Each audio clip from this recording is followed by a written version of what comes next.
Hello, Tommy's Reptiles here. Do you like turtles? I like turtles. This video is all about turtles. So if you want to learn about a specific kind of turtle that I like the most, stay tuned. Do you know what kind of turtle this is? This is a Diamondback Terrapin. I've been keeping them for about 5 years. I'll tell you everything that I've learned along the way. I first learned what a Diamondback Terrapin was when I was a little kid. I saw pictures of them in one of my books, but I didn't think that you can keep them as a pet. And when I found out that you could, I was all about it. I jumped right on it. And one of the first things I did was buy this book. It's called Diamonds in the Marsh. It's like a natural history about Diamondback Terrapins.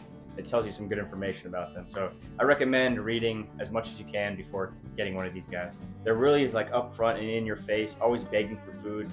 They're like little water puppy dogs. They just look awesome. They come in like blues, whites, sometimes a purpley, pinkish color. I prefer reptiles the way they are naturally in the wild, so I'm not a big morph guy. Don't get me wrong, I think they're cool, but it's just not my thing. I have two Diamondback Terrapins. I keep one inside and one outside. First, we'll take a look at the one that I keep inside. The one that I keep inside is a 3-year-old male Diamondback Terrapin, and he lives in this 60-gallon breeder aquarium. I'll never say that any of the enclosures that I have for any of my reptiles are ever big enough, but for now, a 60-gallon breeder is a good size for this little turtle. But in the future, I would like to upgrade all my reptiles. First, we'll talk about what Diamondback Terrapins eat. In the wild, Diamondback Terrapins really like to eat fish, crustaceans, and mollusks. I feed my pet Diamondback Terrapins a combination of commercial turtle food and fish, crustaceans, and mollusks. Commercial turtle food is actually a great staple for Diamondback Terrapins' diet, but of course, it's really good to give them what they would eat in the wild also. As you can see, he also really likes fish food, but that's okay because it's packed with all the same kind of nutrients that he actually needs. One of the commercial turtle food options that I use is from ZoomEd, and it's called Aquatic Turtle Food Maintenance Formula. They also have a growth formula that you can use for baby Diamondback Terrapins. I've heard people say that you shouldn't keep Diamondback Terrapins with fish because the fish might bite the turtle's feet or tail. That's nonsense. In the wild, Diamondback Terrapins live alongside sharks and fish that are 100 times bigger than the fish in this aquarium. Which brings me on to my next topic, which is Diamondback Terrapins' habitat. The geographic range of the Diamondback Terrapin spans the eastern seaboard from Maine all the way down to the tip of Florida and in the Florida Keys, and then wraps around into the Gulf. Diamondback Terrapins are the United States' only true brackish water turtle. Brackish water is a mix between fresh and salt water. Both of the Diamondback Terrapins that I have are northern Diamondback Terrapins. My other Diamondback Terrapin is a 5-year-old concentric northern Diamondback Terrapin. She is growing so fast and has outgrown all of the enclosures that I set up for her, including this, I think, 70-gallon horse trough. It's hard to keep up, so eventually I'm just going to dig her own pond in my backyard. Depending on where you are in their geographic range, there is different subspecies. There is the northern Diamondback Terrapin, which is what I have, that ranges from Maine all the way down to Hatteras, North Carolina. Then there's a Carolina Terrapin or the southern Diamondback Terrapin, which ranges from Cape Hatteras down to northern Florida. And there's the Florida East Coast Terrapin that spans Florida's East Coast. And down in the Florida Keys, there's the Mangrove Terrapin.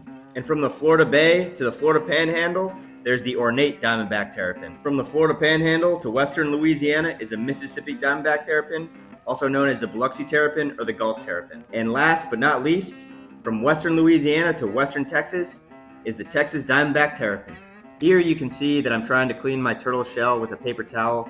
Normally I use a toothbrush and it works much better. It's not really bad for them to have algae on their shell, but I try to get rid of most of it so it's easier for them to shed their scutes. This being a concentric Diamondback Terrapin just means that there's concentric lines and patterns on this turtle's shell and skin.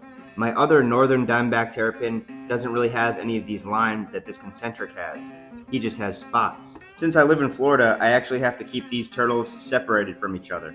I had to apply to get my own personal possession permit to keep my terrapins, but I have to keep them separated so they don't breed, which is crazy because in the wild their numbers are dwindling. And on that permit from Florida Fish and Wildlife, they don't even know what type of turtle it is because they called it a Diamondbacked Terrapin, B-A-C-K-E-D.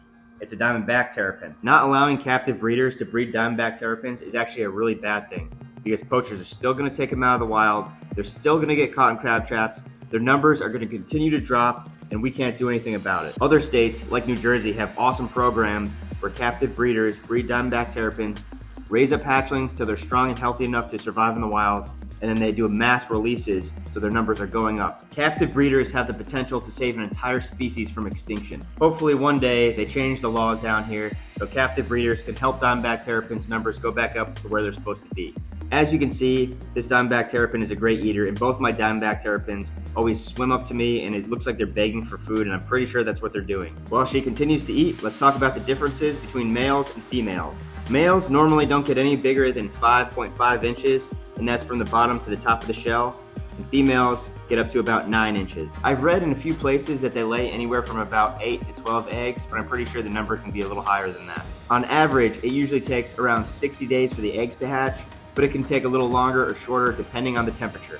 Temps from 77 to 81 mostly produce males. Temps from 85 to 87 will mostly produce females, and in between will be a mix. As you can see here, there's a crazy size difference between males and females. Also, male tails are way bigger and thicker. As you can see, the little one on the left has a way thicker and longer tail, and the big adult female has a short, skimpy, skinny tail. You can see here the northern Diamondback Terrapin on the left has spotted patterns on his head, and the concentric on the right has line patterns. As you can see here, they don't really like to be handled, so I better put them back in their enclosures. This turtle's basking spot is a piece of driftwood that's directly under a UVB and heat element. Diamondback Terrapins need to be able to completely get out of the water so their shell and skin can dry. You can see here that my driftwood became waterlogged, so I'm going to have to screw a cable into it and elevate it above the water surface a little bit more so this little turtle named Bungie can get out completely. In this aquarium, I have a power head that creates a current, similar to the current that these turtles swim against in the wild. Since they're brackish water turtles, they're often swimming against a current, whether it's a tide going in or coming out. If you have captive bred Diamondback Terrapins, you actually don't have to keep them in brackish water. I keep both of my Diamondback Terrapins in fresh water. Here's my Diamondback Terrapins basking light, right above the driftwood. So I'll show you guys what I plan for the future. This is my side yard. That's a lizard enclosure I have over there. This part of the yard gets a lot of sunlight, and I'm trying to figure out where the perfect spot to put a pond would be. Since this part of the yard gets so much sunlight, I'm thinking it would be the best place because the turtles would be able to get out and bask. But I'm thinking this area here would be absolutely perfect.